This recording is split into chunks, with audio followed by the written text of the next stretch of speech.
Kimoja sahihi hapa. Wanasema hivi, msimamo huu unaashiria uasi. Ni kweli. Ni kweli. Kwa sababu tunasema tutazuia uchaguzi. Tutahamasisha uasi. Hiyo ndio namna ya kupata mabadiliko. Ndio namna ya kupata. Mandela had to go through 27 years but treason ili kupata mabadiliko Afrika Kusini. Kwa hiyo tunaenda kukinukisha. Walio tayari tutakwenda nao. Tutaenda na walio tayari. Hakuna mtu atawekewa bunduki hapa. Walio tayari tutaenda nao.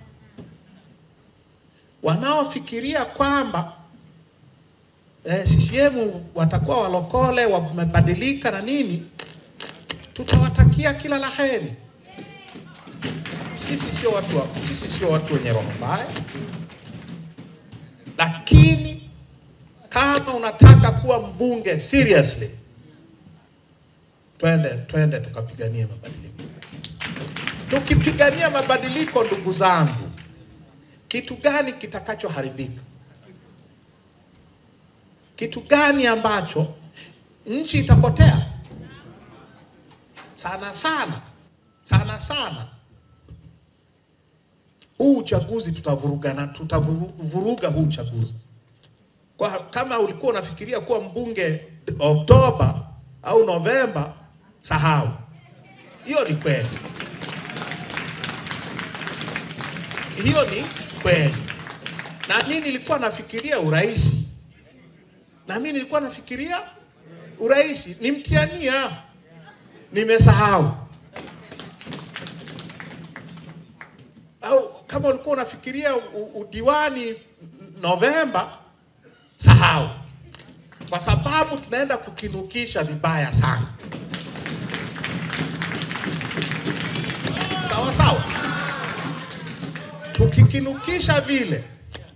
Tukikinukisha vile, tutaumia. Ni kweli. Lakini mimi na imani tutashinda. Unajua kwa nini? Tukikinukisha seriously, watafanya nini? Watatuua. Wanaweza?